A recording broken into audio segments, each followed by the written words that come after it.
The Resistance series. The Resistance started off as a low-budget web series in the form of 4 short online teasers featured on YouTube. Before filming the actual web show, the series was picked up by Sam Raimi's Ghost House Pictures and Starz Media after executives at Starz and Ghost House viewed the Resistance teasers online. Plot. The Resistance is set in a world where brilliant chemist Cirrus Primoris Adrian Zaw has taken control in the wake of a devastating plague virus that has killed 99% of the population. Only Primoris suppressant, called Nox, keeps the survivors from succumbing to the plague. One group opposes his regime and fights to find another cure. The web show aired on October 4, 2010 on the Sci-Fi channel as a 1-hour television pilot, along with being released in its original 8-episodic form on iTunes, Xbox Live, and the PlayStation Network, and Dailymotion. The Resistance is directed and created by Adrian Picardi, executive produced by Ben Kette, Scott Bayless, Scott Rogers, with producers Aaron Lamb, Eric Rowe, and associate producer Donla. The series is produced by Starz Media, Ghost House Pictures, and Northern 5 Entertainment. The pilot was the first time a series created originally for the web premiered on television. Characters.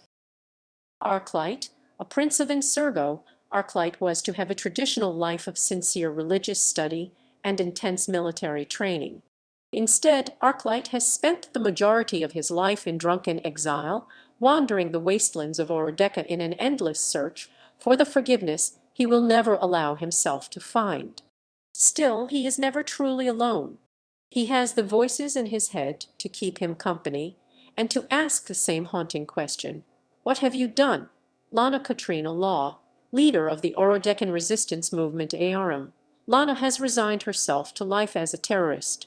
Hit the enemy, steal what you need to survive, and never spend more than a few days in the same place.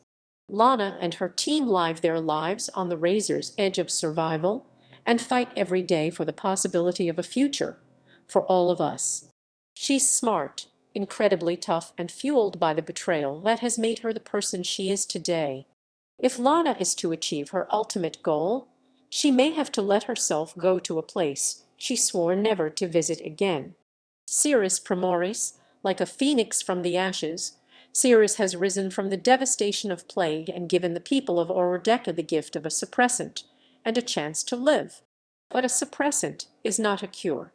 And, like most gifts, it comes at a high cost. Now the leader of Orodeca, Cirrus, rules with a cold brutality demanding total loyalty from his people and his employees. And the distinction between the two is blurred almost to the point of non-existence. He has abolished all religion, giving his subjects but a single thing to worship in its place, himself. But Cirrus hides a secret. And, like most of us, he'll do whatever it takes to keep it hidden. Vince, Lana's second-in-command, Vince has fought with ARM for many years. He's proven his worth as a fighter and as a loyal confidant. But he's still at his core just a man. And men have needs even here on Orodeca. So when Arclight suddenly appears in the ARM camp and diverts Lana's attention, Vince isn't real happy about it. Cersei and Eve. Cersei is an assassin, and she is great at it. She found Eve wandering the streets as a child, just another plague orphan doomed to die alone. But Cersei saw something in this little girl and took her under her wing. Cersei cared for Eve and taught her so many things. They are both extremely deadly, fluent in multiple weapons, including their own powerful sexuality. They are artists of pain. They serve Cirrus as both concubines and killers. Vero, originally from Insurgo, Vero is Cirrus' right-hand man.